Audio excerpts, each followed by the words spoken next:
Hello student, today we will discuss about the properties of good front end. So let us start. Properties of good front end. First one is consistency and standard. Front end should be consistent in look and operation. अगर हम लोग एक front end design कर रहे हैं तो front end कैसा होना चाहिए, उसका लुक और उसका जो डिज़ाइन है वो कंसिस्टेंट होना चाहिए, एक जैसा होना चाहिए, बार बार बदलना नहीं चाहिए. It should follow a standard design and conventions for window, menus, dialog boxes and labels. अब अगर हम लोग फ्रंट एंड डिज़ाइन कर रहे हैं तो ऑब्वियस है कि उसके अंदर की जो डिज़ाइन है, उसके अंदर का जो विंडो फ्रेम है, मेनूज है, डायलॉग बॉक्सेस है, लेबल्स है, बटन है, उनका हमें कन्वेंशनली यूज़ करना चाहिए. ऐसा ना हो कि आप उसके जो बटन है या जो मेनूज बॉक्सेस है, डायलॉग बॉक्सेस है, उनको कुछ अजीब ही डिज़ाइन दे दें. तो अदरवाइज़ क्या होगा कि आपका जो लुक है फ्रंट एंड का वो बिगड़ जाएगा और बहुत ज़्यादा अट्रैक्टिव ना होगा और यूज़र उससे बाहर हो जाएगा. Next one is user familiar and good looking design. Front end should B user familiar and always keep user informed about what is going on. Front end जो होता है वो यूज़र के साथ फेमिलियर होना चाहिए. मतलब यूज़र जब भी उस फ्रंट एंड पे जाए या जब भी उस एप्लीकेशन पे जाए तो उसको लगना चाहिए कि ये मेरी खुद की एप्लीकेशन है और मेरी खुद की एप्लीकेशन के साथ साथ उसको ये पता चलते रहना चाहिए कि वो क्या कर रहा है और साथ में उसको आगे क्या करना है. It should contain relevant information in visible font size and colour. उसको आप जो भी इन्फॉर्मेशन अपनी ऐप के थ्रू, अपने फ्रंट एंड के थ्रू देना चाहते हैं वो इन्फॉर्मेशन कैसी होना चाहिए, विजिबल होना चाहिए, फ़ॉन्ट विजिबल बड़े होना चाहिए, प्रॉपर उसको दिखाई दे, समझ में आए. फिर साइज़ उसकी एक जैसी होना चाहिए. ऐसा ना हो कि आपके फ्रंट एंड में किसी किसी पैराग्राफ के फ़ॉन्ट की साइज़ अलग है, दूसरे में अलग है, उनकी स्टाइल अलग है, उनका कलर अलग है. हाँ, कहीं ज़रूरत हो अलग से मेंशन करने की तो बात अलग है. अदरवाइज़ अननेसेसरी फ़ॉन्ट की साइज़ को, स्टाइल को बदलना आपके फ्रंट एंड को बिगाड़ देगा और उसका जो कलर है उसका आपको ध्यान रखना चाहिए. Third one is error prevention and recovery. Front end should be to identify and prevent data entry errors and support recovery in case of failure. अब फ्रंट एंड जो होता है वो हमेशा आप जब भी डिज़ाइन करें तो वो एरर फ्री होना चाहिए. अगर बाय चांस उसमें कहीं एरर आ रही है, कोई डेटा एंट्री की एरर है या उसमें कहीं कुछ इशू आ रहा है तो उसको आइडेंटिफाई करना भी फ्रंट एंड का ही काम होता है. तो फ्रंट एंड को ये समझ में आना चाहिए जब आप उसको डिज़ाइन कर रहे हैं, उसी के अंदर ये लॉजिक होना चाहिए कि अगर यूज़र ने गलत डेटा की एंट्री कर दी या उसने कहीं पर गलत डेटा डाल दिया तो उसको किस प्रकार से रिकवर किया जाए, या किसी केस में आपका फ्रंट एंड फेल्योर हो गया तो उस कंडीशन में किस प्रकार से उसको वापस से इनेबल किया जाए या किस प्रकार से उस फ्रंट एंड को एक्टिव किया जाए. ये भी फैसिलिटी आपको क्या करना चाहिए, फ्रंट एंड बनाते समय ध्यान में रखना चाहिए. और बाय चांस कभी फ्रंट एंड आपका फेल होता है तो उस कंडीशन में जो डेटा उसके अंदर फिलअप किया गया था वो कहीं लॉस ना हो, इसका भी आपको ध्यान रखना चाहिए. क्योंकि कभी यूज़र ने डेटा एंटर कर दिया और 3 या 4 पेज का डेटा था और उसके बाद आपका जो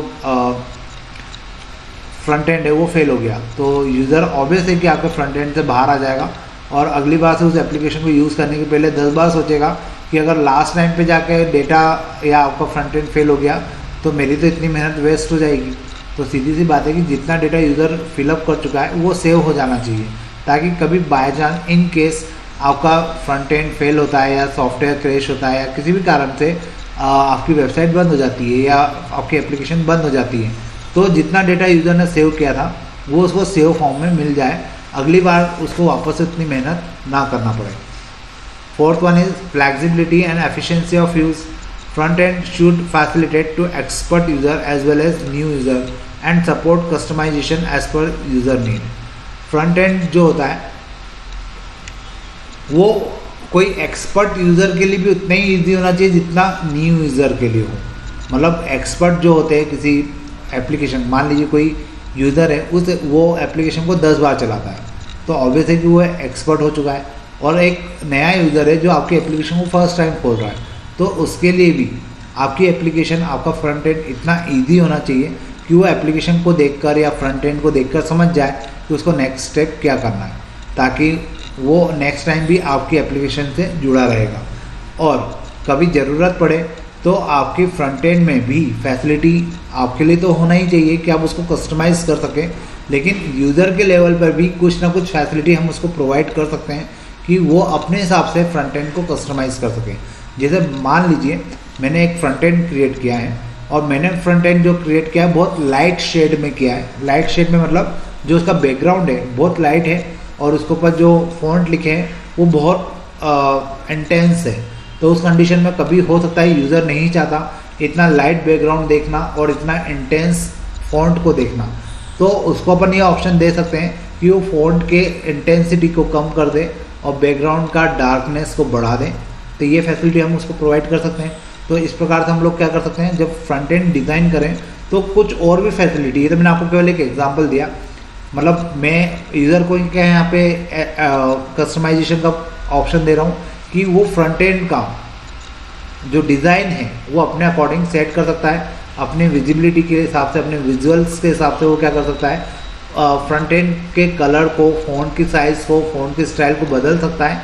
लेकिन हाँ, आप इतना कस्टमाइजेशन उसको दे रहे हैं, लेकिन इतना ज़रूर याद रखिए कि उससे आपके फ्रंट एंड की जो बेसिक लॉजिक है उस पर चेंजेस ना आए।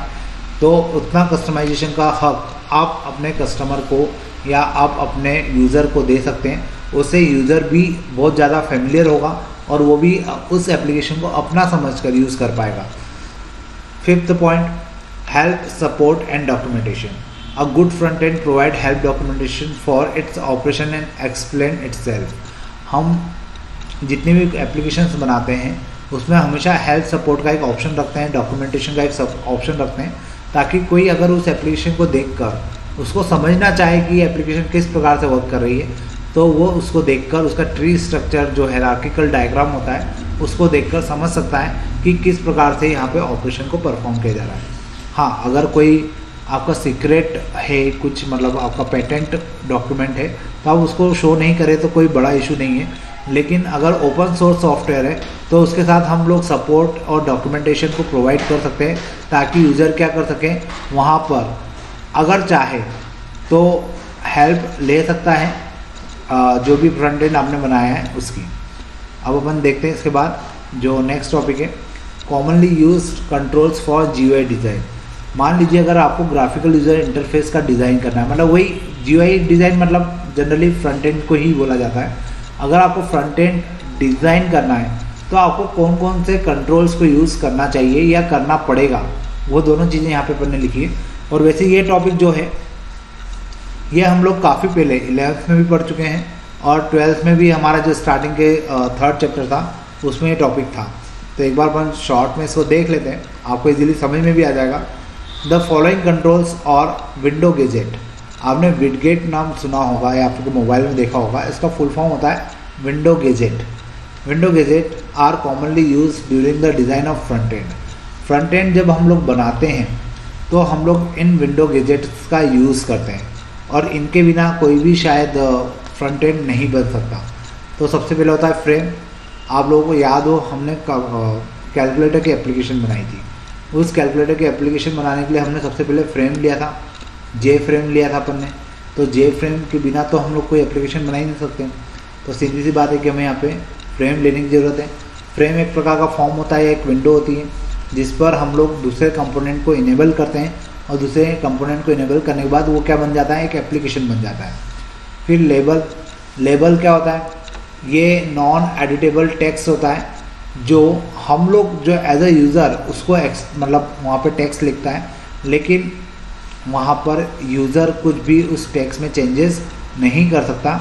इसी कारण से इसे क्या कहा जाता है, नॉन एडिटेबल टेक्स्ट। या इसकी जगह हम लोग चाहें तो कोई इमेज बनाकर उसको आइकन के रूप में वहाँ पे डिस्प्ले कर सकते हैं। तो लेबल आपको समझ में आया होगा। फिर जैसे हम लोग कोई फॉर्म अगर खोलते हैं तो वहाँ पे लिखा रहता है एंटर योर नेम। अगर आपने जैसे फेसबुक का लॉगिन आईडी खोला, सॉरी लॉगिन पेज खोला, तो वहाँ पे पहला होता है लॉगिन, फिर होता है नीचे पासवर्ड। तो जो लॉगिन वर्ड लिखा है वो क्या है, लेबल है। जहाँ पे पासवर्ड लिखा है वो क्या है, लेबल है। तो ये चीज़ें, लेबल जो होता है वो यूज़र को बताता है कि आपको यहाँ पे क्या एंटर करना है। Next one is text field. Allow user to input single line editable text. अब जैसे मैंने अभी आपको फेसबुक का बताया, फेसबुक पे जो लॉगिन लिखा था, फिर लॉगिन के सामने एक छोटा सा बॉक्स होता है वाइट कलर का, उसमें आप अपना ईमेल आईडी या अपना फ़ोन नंबर डालते हैं। तो वो जो एक छोटी सी लाइन है जहाँ पे आप अपना डेटा एंटर कर रहे हैं, सिंगल लाइन का होता है, एडिटेबल टेक्स्ट होता है। वहाँ पे आप चाहे तो उसको लिख के फिर मिटा सकते हैं और फिर से नया लिख सकते हैं। तो उसे क्या कहा जाता है? टेक्स्ट फील्ड कहा जाता है। फिर आप लोग जहाँ पे पासवर्ड डालते हैं वो पासवर्ड फील्ड होती है। यहाँ पर जब आप पासवर्ड डाल रहे होते हैं तो वहाँ पे बाय डिफ़ॉल्ट अपने आप या तो स्टार आ जाते हैं या बुलेट्स आ जाते हैं, डॉट आ जाते हैं, ताकि कोई भी आपके आगे पीछे आपके पासवर्ड को देख ना पाए। तो ये जो कंसेप्ट होता है ये पासवर्ड फील्ड कहलाती है। उसके बाद बटन होता है। मैं लॉगिन पेज की ही बात कर रहा हूँ फेसबुक के, वहाँ पे लॉगिन का ऑप्शन होता है और कैंसिल का ऑप्शन होता है। तो जो लॉगिन का ऑप्शन है वो बटन कहलाता है, जिस पे लॉगिन लिखा रहता है, और कैंसिल लिखा रहता है वो भी बटन होता है। ठीक है। An action is generated when pushed. जब आप उस बटन पे प्रेस करते हैं तो एक्शन परफॉर्म होती है। अगर आपने लॉगिन आईडी और पासवर्ड सही डाला है तो आप कहाँ पहुँच जाएंगे? अकाउंट के अंदर पहुँच जाएंगे। और अगर आपने लॉगिन आईडी पासवर्ड में कुछ गड़बड़ कर दी है तो आपको एक एरर मैसेज मिलेगा। ठीक है। तो वो जब आप बटन को प्रेस करते हैं तो ही ये एक्शन परफॉर्म होती है, इसलिए यहाँ पे क्या लिखा है? An action is generated. ठीक है। Next one is text area. Text area क्या होता है? ये टेक्स्ट फील्ड हमने जो पढ़ा था ये सिंगल लाइन का होता है, लेकिन जब हम लोग मल्टीपल लाइन में कुछ लिखना चाहते हैं, यूज़र से इनपुट लेना चाहते हैं, तो हम लोग किसका यूज़ करते हैं? टेक्स्ट एरिया का। Allow user to input multi line editable text. आपने कभी किसी वेबसाइट के लास्ट पेज पर जाकर जहाँ पे कॉन्टैक्ट लिखा होता है उस टैब के अंदर जाकर कभी आपने नोटिस किया हो कि वहाँ पर वो आपसे बोलते हैं कि अगर आपको कोई फीडबैक देना हो, आपको कोई क्वेरी हो, तो आपके सामने एक बॉक्स होता है बड़ा सा वाइट कलर का, उसमें आप अपना कमेंट लिख के डाल सकते हैं। तो वो जो कमेंट लिखने की जगह होती है वो क्या कहलाता है? Text area. वो मल्टी लाइन का होता है, और इसके पहले हमने जो ऊपर पढ़ा टेक्स्ट फील्ड वो सिंगल लाइन का होता है। फिर चेक बॉक्स। चेक बॉक्स क्या होते हैं? ये स्क्वायर शेप के छोटे छोटे से बॉक्स होते हैं जिस पे हम लोग टिक लगाते हैं। अगर मल्टीपल आपको ऑप्शन सिलेक्ट करना है तो हम लोग चेक बॉक्स का यूज़ करते हैं। फिर नेक्स्ट होता है रेडियो बटन। रेडियो बटन क्या होता है? ये सर्कुलर पार्ट होता है, ये भी सिलेक्शन का ही पार्ट होता है, लेकिन यहाँ पर हम लोग इसका यूज़ कब करते हैं? जब हमें मल्टीपल ऑप्शन में से कोई एक सिलेक्ट करना होता है, और मल्टीपल ऑप्शन में से जब कोई एक सिलेक्ट करना होता है और बाकी के डिससिलेक्ट हो जाते हैं बाय डिफ़ॉल्ट, तो उसे हम लोग क्या बोलते हैं? Radio button. तो ये जो कंपोनेंट है ये कहलाता है रेडियो बटन। इसका यूज़ हम सबसे ज़्यादा करते हैं। मैं आपको इसका एग्जांपल बताऊं, जेंडर का अगर कोई आप फॉर्म भर रहे हैं तो वहाँ जेंडर का जो ऑप्शन होता है, तो जेंडर में दो ही ऑप्शन हमारे पास होते हैं, या तो मेल या तो फीमेल। तो अगर आपने मेल पे क्लिक किया तो फीमेल अनसिलेक्ट हो जाएगा, अनचेक हो जाएगा, और अगर आपने फीमेल पे टिक किया है तो मेल अपने आप अनचेक हो जाएगा। तो ये रेडियो बटन होते हैं। उसके बाद होता है लिस्ट। यहाँ पर हम लोग किसी भी आइटम की लिस्ट प्रोवाइड कर सकते हैं ताकि यूज़र उसमें से मल्टीपल ऑप्शंस को सिलेक्ट कर सकें। फिर लास्ट होता है कॉम्बो बॉक्स। कॉम्बो बॉक्स जो होता है उसमें ये ड्रॉप डाउन लिस्ट होती है, इसमें से यूज़र केवल एक ही ऑप्शन को सिलेक्ट कर सकता है। उसको मल्टीपल चॉइस दिखाई देती है लेकिन वो सिलेक्ट एक ही को कर सकता है। तो कॉम्बो बॉक्स का नाम कॉम्बो बॉक्स इसलिए रखा गया क्योंकि कॉम्बिनेशन होता है लिस्ट का और टेक्स्ट बॉक्स का। तो ये कुछ कंपोनेंट है, या इनको मैं ऐसा बोल सकता हूँ कि कंट्रोल्स है, जिनका यूज़ हम लोग किसी भी एप्लीकेशन को बनाने के लिए करते हैं। और जब कोई एप्लीकेशन बना रहे हैं, GUI डिज़ाइन हम लोग बना रहे हैं, तो वो क्या कहलाता है? फ्रंट एंड कहलाता है। क्लियर है? तो फ्रंट एंड का हम लोग यूज़ कहाँ करते हैं, क्यों करते हैं, होपफुली आपको समझ में आया होगा। इसके बाद हम बात करेंगे बैकएंड के डिज़ाइन की। और बैकएंड जो होता है उसको डेटाबेस भी कहा जाता है। मैंने जैसा आपको लास्ट लेक्चर में भी कहा था, बैकएंड एक प्रकार का डेटाबेस ही होता है। तो अपन इसके बारे में पढ़ते हैं कि इसमें क्या है। Any IT application usually stores a lot of data in the form of database called backend that responds to the request of the front end or user। कितनी जो भी IT एप्लीकेशन हम लोग बनाते हैं उसमें जितना भी डेटा होता है वो स्टोर करने के लिए हमें डेटाबेस की ज़रूरत पड़ती है, और ये जो डेटाबेस है इसी को हम लोग क्या बोलते हैं? बैकएंड बोलते हैं। that responds to the request of the front end user, front end और यूज़र। अब इस बैकएंड का काम क्या होता है कि जो भी रिक्वेस्ट फ्रंट एंड की तरफ से आई है या किसी यूज़र की तरफ से आई है उसको रिस्पॉन्स करना। तो इसको रिस्पॉन्स करने के लिए जितनी भी एप्लीकेशन जो भी बैकएंड होता है, या डेटाबेस होता है वो फ्रंट एंड को रिस्पॉन्स करता है या यूज़र को रिस्पॉन्स करता है। A database can be defined as a collection of interrelated data stored together to serve the application। अब डेटाबेस को अगर हम लोग डिफाइन करें तो हम लोग क्या बोलेंगे कि एक प्रकार का डेटा का इंटर रिलेटेड कलेक्शन होता है जहाँ पर बहुत सारी टेबल्स आपस में कनेक्टेड होती है ताकि वो किसी भी एप्लीकेशन को सर्व कर सके। एप्लीकेशन को सर्व करने का मतलब है कि जो भी फ्रंट एंड आपने बनाया है और आप उसके बेसिस पे जो भी रिक्वेस्ट जो भी क्वेरी आप फायर कर रहे हैं तो डेटाबेस से वो डेटा या तो स्टोर हो जाएगा वहाँ पे जाके या वहाँ से वो डेटा एक्सेस हो जाएगा। Basically it work as a computer based record keeping system. अगर हम लोग इसको बोलें कि एक प्रकार का computer based record keeping system है तो कोई गलत बात नहीं है, क्योंकि यहाँ पर हम लोग बेसिकली क्या कर रहे हैं, डेटा को सेव कर रहे हैं या डेटा को स्टोर कर रहे हैं। A database is managed by database management system which is responsible to maintain database and facilitate users to insert, modify, delete and search query information stored in the database in the form of records। हमने DBMS के बारे में पढ़ा था इसके पहले के chapters में और उसकी क्वेरीज के बारे में पढ़ा था। तो डेटाबेस मैनेजमेंट सिस्टम से आप लोग बहुत अच्छे से अवेयर हैं कि डेटाबेस मैनेजमेंट सिस्टम होता क्या है या इसका काम क्या होता है। मैं फिर भी आपको एक बार शॉर्ट में बता देता हूँ कि जो डेटाबेस मैनेजमेंट सिस्टम है ये एक प्रकार का ऐसा सिस्टम है जिसमें हम लोग डेटा को स्टोर करते हैं, मैनेज करते हैं, मेंटेन करते हैं और इसको मेंटेन करने के साथ इसमें हम लोग डेटा को इंसर्ट कर सकते हैं, इसमें से डेटा को डिलीट कर सकते हैं, मॉडिफाई कर सकते हैं, डेटा को सर्च कर सकते हैं या कोई इन्फॉर्मेशन इसमें ले जाके सेव कर सकते हैं। तो ये जो इन्फॉर्मेशन होती है ये किस फॉर्म में सेव होती है, रिकॉर्ड्स के फॉर्म में, ताकि इन फ्यूचर इसका हम लोग रेफरेंस ले सकें या इसका हम लोग यूज़ कर सकें। अ डेटाबेस में contain several tables to store records and avoid data redundancy. जो डेटाबेस होते हैं वो बहुत सारी टेबल्स को अपने अंदर लिए हुए होते हैं, या मैं ऐसा कहूँ कि जितना भी डेटाबेस होता है वो टेबल्स के फॉर्म में होता है ताकि उसके अंदर डेटा को टेबल्स के अंदर रखा जा सके। और जब वो डेटा टेबल्स के अंदर होता है तो उन्हें रिकॉर्ड्स कहा जाता है। सिंगल रो को एक रिकॉर्ड्स कहा जाता है, जैसा मैं आपको बहुत पहले के लेक्चर्स में भी बता चुका हूँ। तो सिंगल रो को रिकॉर्ड्स कहा जाता है और वहाँ पर हम लोग कोशिश करते हैं कि जो डेटा की रेडुडेंसी है उसको अवॉइड किया जा सके, क्योंकि डेटा की जो रेडुडेंसी है उसके कारण क्या होगा, आपका डेटाबेस करप्ट होता चला जाएगा। और रेडुडेंसी का मीनिंग भी आपको पता है, क्योंकि हमने जब डेटाबेस वाला चैप्टर पढ़ा था तो हमने बात की थी डेटाबेस की प्रॉपर्टीज़ क्या क्या है या इसके फीचर्स क्या क्या है। तो उसमें रेडुडेंसी वर्ड आया था, फर्स्ट पॉइंट ही था। रेडुडेंसी का मतलब होता है डुप्लीकेसी। तो हम लोग यहाँ पे डेटाबेस जब भी क्रिएट करते हैं, बैकएंड जब भी बनाते हैं तो उसमें डुप्लीकेट वैल्यूज़ को हमेशा अवॉइड करते हैं। A table may hold some constraint to ensure validity of data and key like primary key and foreign key etcetera. अब यहाँ पे जो टेबल की बात की जा रही है कि डेटाबेस के अंदर टेबल्स होती है, तो इन टेबल्स के अंदर कुछ कंस्ट्रेंट भी होते हैं। ये कंस्ट्रेंट वाला पार्ट भी हम लोग पढ़ चुके हैं। ये जो कंस्ट्रेंट होते हैं वो इस बात को एंश्योर करते हैं कि इसके अंदर का जो डेटा है वो क्या है, वैलिड है।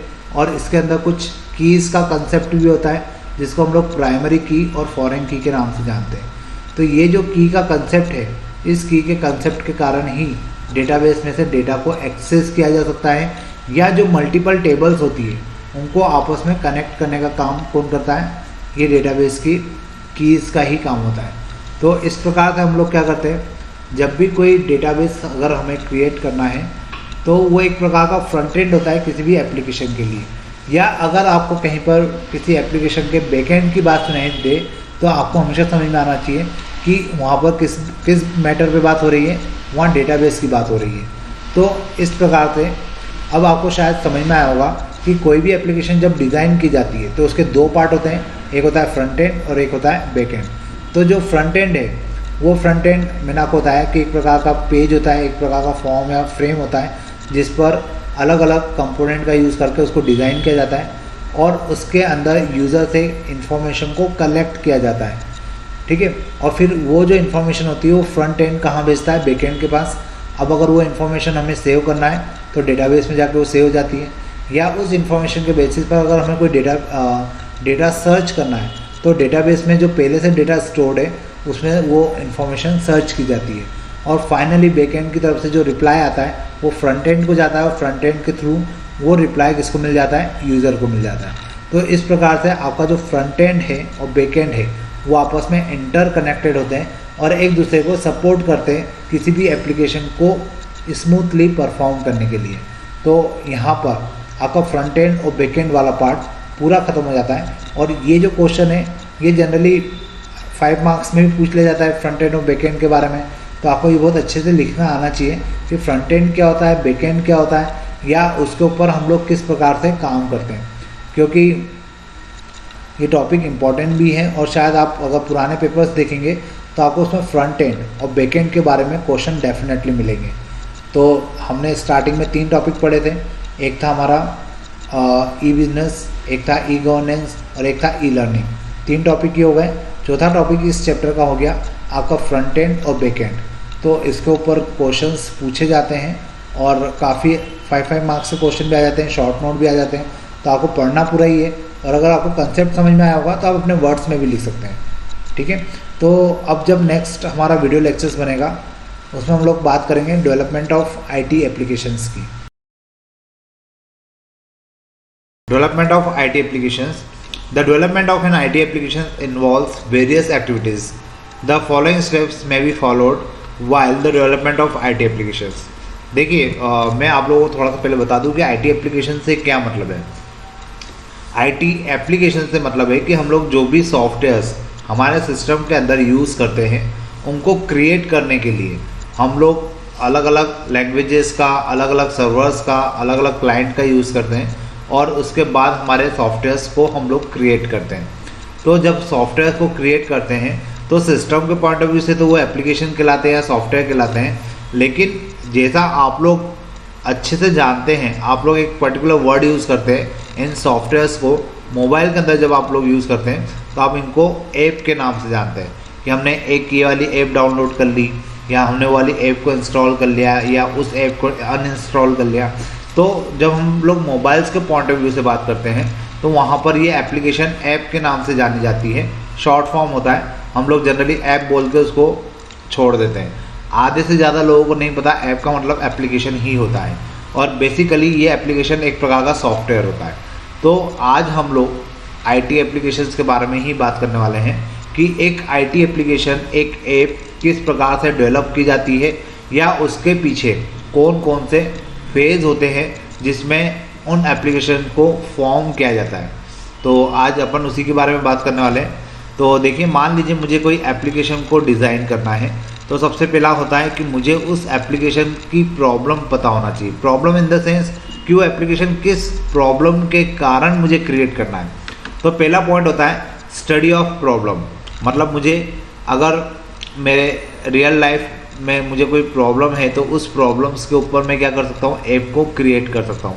जैसे मान लीजिए एक व्यापारी है, एक मर्चेंट है, उसको अपने प्रोडक्ट के सेल के लिए एक वेबसाइट की ज़रूरत है और उस पर वो ऑनलाइन प्रोडक्ट को सेल करना चाहता है। तो उस कंडीशन में वो अपने प्रोडक्ट को किस प्रकार से सेल आउट करेगा ऑनलाइन, तो उसको उसके लिए एक एप्लीकेशन की ज़रूरत है। तो वो क्या करेगा, किसी सॉफ्टवेयर इंजीनियर को हायर करेगा या सॉफ्टवेयर कंपनी को हायर करेगा और उसको अपनी प्रॉब्लम्स बताएगा कि उसको क्या क्या प्रोडक्ट किस तरीके से सेल करना है, क्या क्या डिस्काउंट उसको देना है, या उसकी एप्लीकेशन में या उसकी वेबसाइट के ऊपर क्या क्या चीज़ें फैसिलिटी होना चाहिए जो कस्टमर को दी जाएगी। जब इस बारे में बात की जाती है सॉफ्टवेयर कंपनी के साथ, तो सॉफ्टवेयर कंपनी की तरफ से कुछ एम्प्लॉय जो कि आपकी स्टडी जो प्रॉब्लम ऑफ द स्टडी होती है, जो स्टडी ऑफ प्रॉब्लम होती है उसको रीड करने के लिए, उसको समझने के लिए अपने क्लाइंट के पास, क्लाइंट मतलब जो मर्चेंट है वो एज अ क्लाइंट होगा सॉफ्टवेयर इंडस्ट्री के लिए या सॉफ्टवेयर कंपनी के लिए, वो कुछ लोगों का ग्रुप कहाँ जाएगा, प्रॉब्लम की स्टडी करने के लिए मर्चेंट के पास जाएगा कि एक्चुअल में मर्चेंट क्या क्या चाहता है या किस प्रकार से अपनी वेबसाइट को वो डेवलप करवाना चाहता है, या अपनी वेबसाइट को डेवलप करवाने के साथ साथ या अपने एप्लीकेशन को डेवलप करवाने के साथ साथ वो उसमें क्या क्या फैसिलिटी देना चाहता है।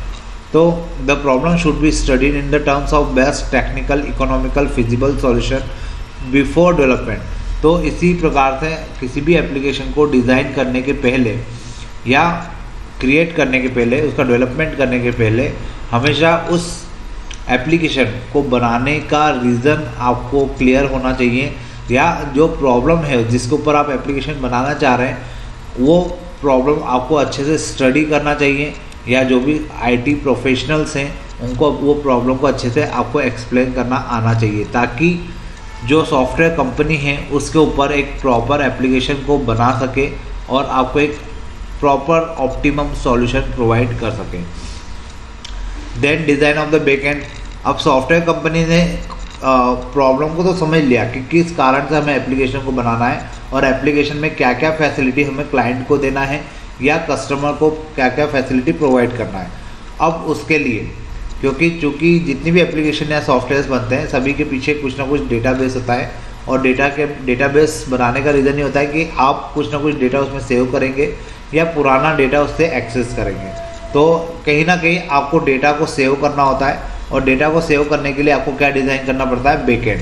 तो जब आप लोग बैकएंड डिज़ाइन कर रहे होंगे तो आपको पहले तो ये डिसाइड करना होगा कि आपका बैकएंड कौन सा होना चाहिए, MySQL होना चाहिए, ओरेकल होना चाहिए, साइबेस होना चाहिए।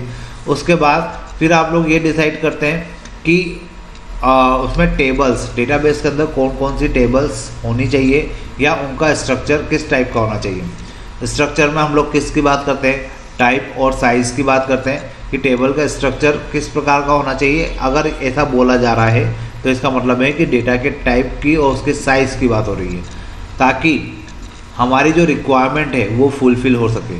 क्योंकि हम लोग जो भी एप्लीकेशन बना रहे हैं या जो भी सॉफ्टवेयर हम लोग बना रहे हैं उसमें किस प्रकार का डेटा सेव किया जाएगा और किस प्रकार का डेटा उससे एक्सेस किया जा सकता है, ये सारी डिटेल हमारे पास होती हैं। तो उसी बेसिस पर हम लोग डिसाइड करते हैं कि हमें बैकएंड, मतलब जो डेटाबेस है वो किस प्रकार का रखना चाहिए।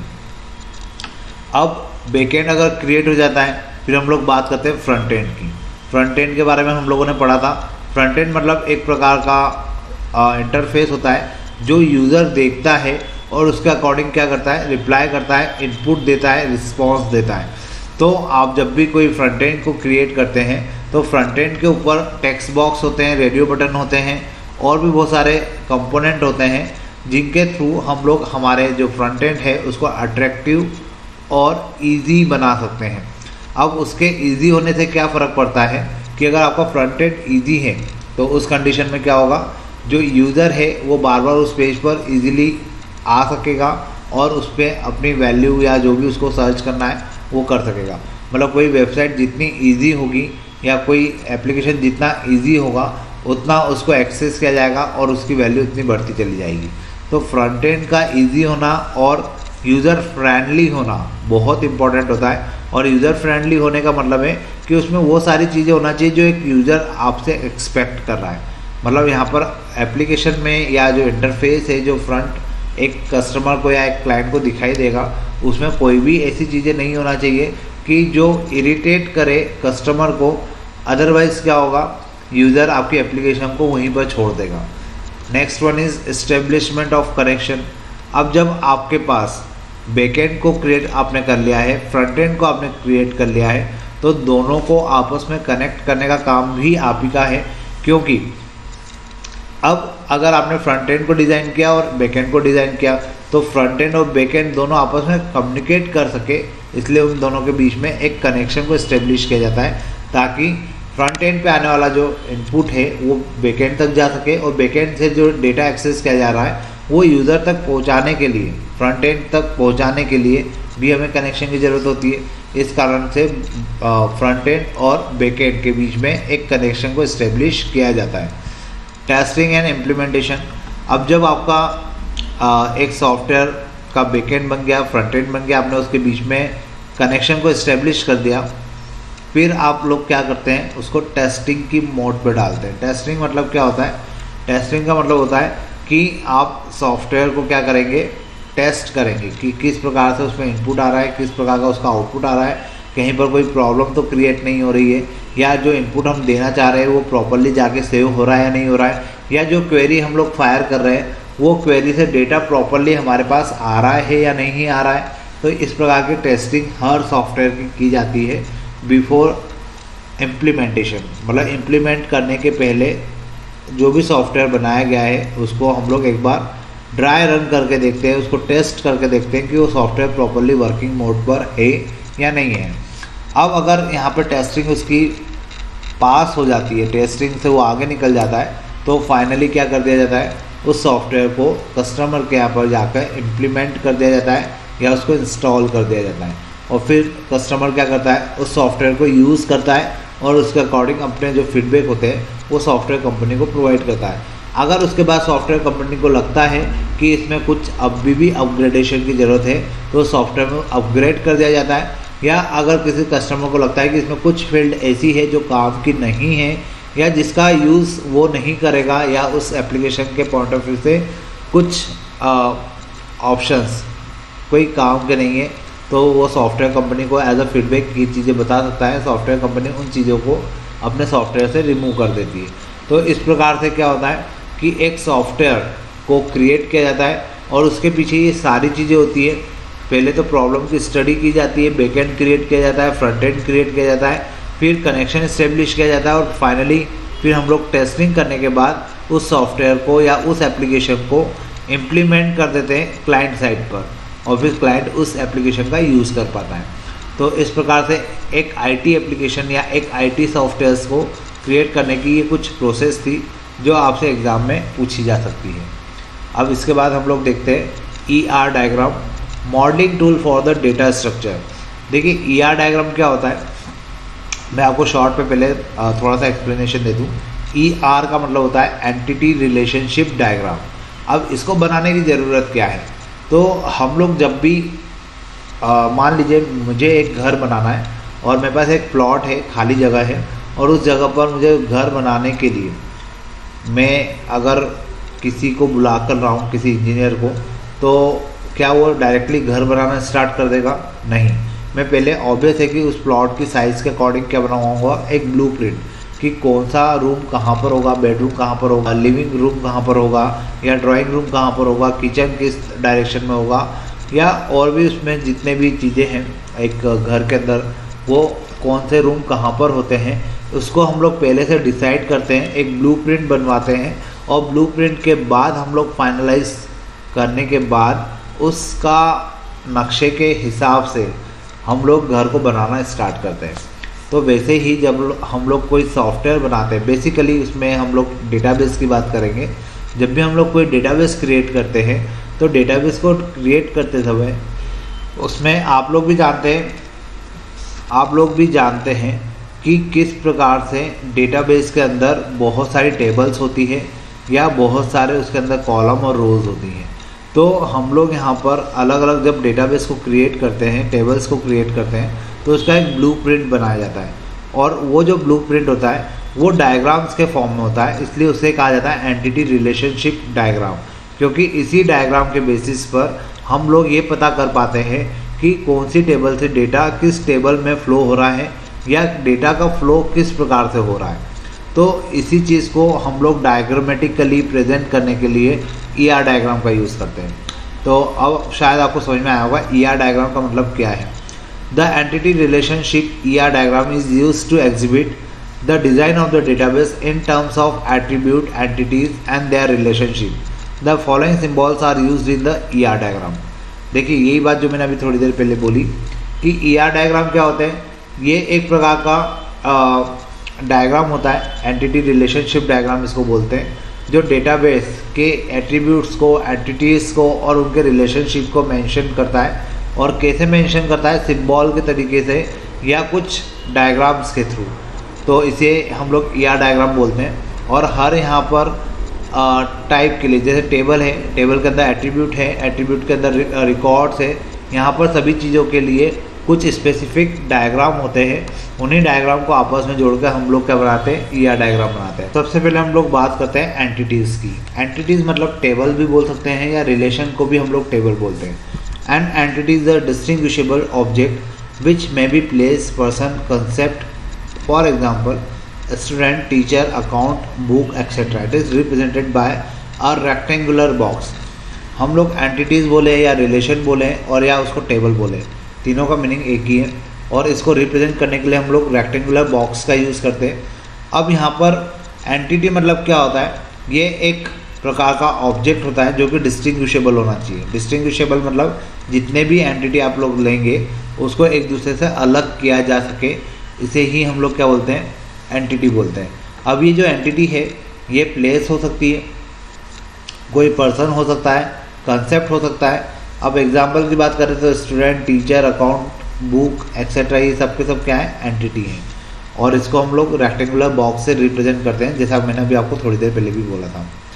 रिलेशनशिप, अब रिलेशनशिप जो है ये क्या बताती है, अलग अलग एंटिटीज़ के बीच में रिलेशन को शो करती है। It shows the association among entities and may be one to many, many to many. It is represented by diamond shaped box connecting entities. देखिए यहाँ पर जब बात हो रही है अलग अलग एंटिटीज़ की, तो उनके बीच में जो रिलेशनशिप होता है उसको मेंशन करने के लिए हम लोग एक डायमंड शेप का स्ट्रक्चर यूज़ करते हैं, जिसको हम लोग डायमंड शेप्ड बॉक्स बोलते हैं। इस डायमंड शेप्ड बॉक्स के अंदर ही किसी रिलेशनशिप को मेंटेन किया जाता है या रिप्रेजेंट किया जाता है। अब ये जो रिलेशनशिप है ये 1 to 1 हो सकता है, 1 to many हो सकता है, many to many हो सकता है। और इसका काम होता है, ये जो रिलेशनशिप है इस बॉक्स के थ्रू हम लोग क्या करते हैं, किसी भी दो एंटिटीज़ के बीच में या किन्हीं भी दो ऑब्जेक्ट के बीच में रिलेशन को मेंटेन करने के लिए या मेंशन करने के लिए हम लोग इस डायमंड शेप बॉक्स का यूज़ करते हैं। तो ये बॉक्स काय के लिए होता है, शायद आपको समझ में आ गया होगा। इसके बाद हम लोग बात करते हैं एट्रीब्यूट की। किसी टेबल के अंदर जितने कॉलम होते हैं उन कॉलम को हम लोग एट्रीब्यूट बोलते हैं, और एंटिटी को एट्रीब्यूट के फॉर्म में बताने के लिए या कॉलम के फॉर्म में बताने के लिए हम लोग कौन सा स्ट्रक्चर यूज़ करते हैं, ओवल का, with the name of the attribute, और उसके साथ नेम ऑफ द एट्रीब्यूट भी लिख देते हैं। अब उसमें अगर कोई कॉलम प्राइमरी की का काम कर रहा है तो उसके नीचे अंडरलाइन कर दी जाती है, जिससे हमें ये समझ में आए कि ये टेबल का जो कॉलम है वो क्या है, प्राइमरी की है। तो इस प्रकार से ये कुछ स्ट्रक्चर थे जिसके थ्रू हम लोग क्या कर सकते हैं, या डायग्राम के अलग अलग डायग्राम्स को शो कर सकते हैं और इनके कॉम्बिनेशन से हम लोग एक कंप्लीट या डायग्राम फ्लो चार्ट बना सकते हैं। देखिए यहाँ पे एक एग्जांपल दिया हुआ है। इस एग्जांपल से हम लोग बहुत इजीली समझ सकते हैं कि किस प्रकार से डेटा का फ्लो हो रहा है या डेटाबेस बना हुआ है, और उस डेटाबेस के अंदर किस प्रकार से कौन सी टेबल किस दूसरी टेबल से कैसे कनेक्टेड है। तो let us model the simplest database of a school. यहाँ पे डेटा स्कूल नाम का डेटाबेस क्रिएट किया हुआ है। अ school contain 2 tables, teacher and student entity. यहाँ पर 2 टेबल हैं, एक टीचर नाम की और एक स्टूडेंट नाम की। अब इन दोनों टेबल्स में कुछ एट्रीब्यूट्स हैं जो ईआर डायग्राम के थ्रू क्या किए गए हैं, शो की गए हैं। Teachers is a relationship which connect both the entities. यहाँ पे टीचर्स क्या है, रिलेशनशिप है जो दोनों एंटिटीज़ को, या मैं यूँ कहूँ दोनों टेबल्स को जोड़ने का काम कर रहा है। तो टीचर नाम की जो टेबल है उसको देखिए रेक्टेंगुलर बॉक्स में लिखा है, तो मतलब ये आप इसको टेबल बोल सकते हैं, आप इसको एंटिटीज़ बोल सकते हैं। और ये एंटिटीज़ के 5 अलग अलग कॉलम हैं, या इस टेबल के 5 अलग अलग कॉलम हैं, और इन कॉलम के नाम EMP-ID, यहाँ पर टीचर नेम, पे, सब्जेक्ट और एड्रेस है। अब यहाँ पे EMP-ID जो है उसके नीचे अंडरलाइन है। इसके अंडरलाइन होने का मतलब है कि ये प्राइमरी की है, और ये 5 नाम ओवल में लिखे गए हैं, मतलब ये कॉलम है। तो टीचर नाम की एक टेबल हो गई, उस टेबल के 5 कॉलम हो गए, और कॉलम में EMP-ID क्या हो गया, उसकी प्राइमरी की हो गई। तो टीचर नाम की टेबल की प्राइमरी की कौन हो गई, एम्प्लॉय ID। अब उसके बाद यहाँ पे दूसरी टेबल है जिसके अंदर नाम लिखा है स्टूडेंट। इसमें भी 5 कॉलम है, और 5 कॉलम को किससे रिप्रेजेंट किया गया है, ओवल से। अब यहाँ पर जो 5 कॉलम है उसमें पहला कॉलम है एडमिशन नंबर। तो जो एडमिशन नंबर है उसके नीचे अंडरलाइन बना हुआ है। अंडरलाइन बने हुए होने का कारण है कि ये स्टूडेंट नाम की टेबल में एडमिशन नंबर क्या है, प्राइमरी की है। तो प्राइमरी की के कारण हमने इसके नीचे अंडरलाइन किया हुआ है। अब टीचर और जो स्टूडेंट नाम की 2 एंटिटीज़ थी उन दोनों को आपस में कनेक्ट करने का काम कौन कर रहा है? टीचर्स। मतलब ये एक रिलेशनशिप है जो टीचर और स्टूडेंट के बीच में है। तो इस प्रकार से एक डेटाबेस के अंदर हमने केवल अभी 2 टेबल को रिप्रेजेंट किया हुआ है, और 2 टेबल के बेसिस पर हम लोग बता सकते हैं कि जब इनको फाइनली स्ट्रक्चर में कन्वर्ट किया जाएगा तो इस टाइप की टेबल बनेगी और उसके अंदर ये कॉलम होंगे, और टीचर नाम की टेबल बनेगी तो उसके अंदर ये कॉलम होंगे, और इनके बीच में जो रिलेशन होगा वो टीचर्स का होगा, ताकि क्या हो कि दोनों टेबल से किसी पर्टिकुलर डेटा को एक्सेस किया जा सके। अगर मान लीजिए मुझे ये सर्च करना है कि एक फैकल्टी, पर्टिकुलर फैकल्टी का नाम अगर लिया जाए कि पर्टिकुलर फैकल्टी कितने स्टूडेंट को पढ़ाती है, अगर मुझे ये पता करना है, तो टीचर का नाम तो इस टेबल से लिया जाएगा, और साथ में नंबर ऑफ़ स्टूडेंट कहाँ से मिलेंगे हमें? स्टूडेंट वाली टेबल से। यहाँ पे जो स्टूडेंट के नाम होंगे कॉलम में, वो सारे नाम हमें इन 2 टेबल के कॉम्बिनेशन से मिलेंगे। तो इसी कारण से ER डायग्राम हमें क्या कर रहा है?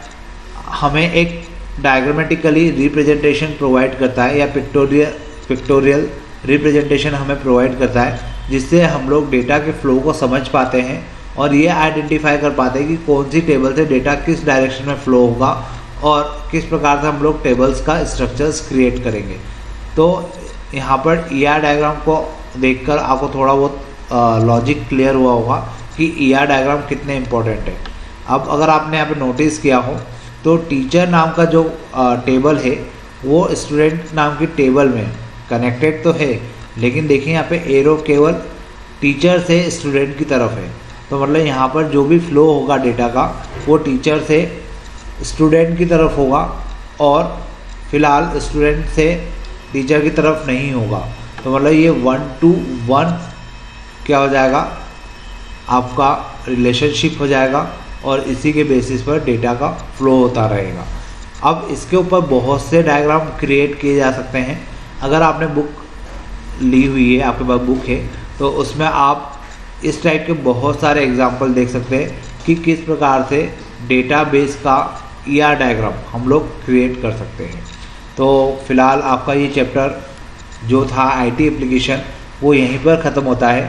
अब इसके बाद हम लोग एक नया चैप्टर स्टार्ट करेंगे। आज अपन इतने ही रखते हैं। Thank you.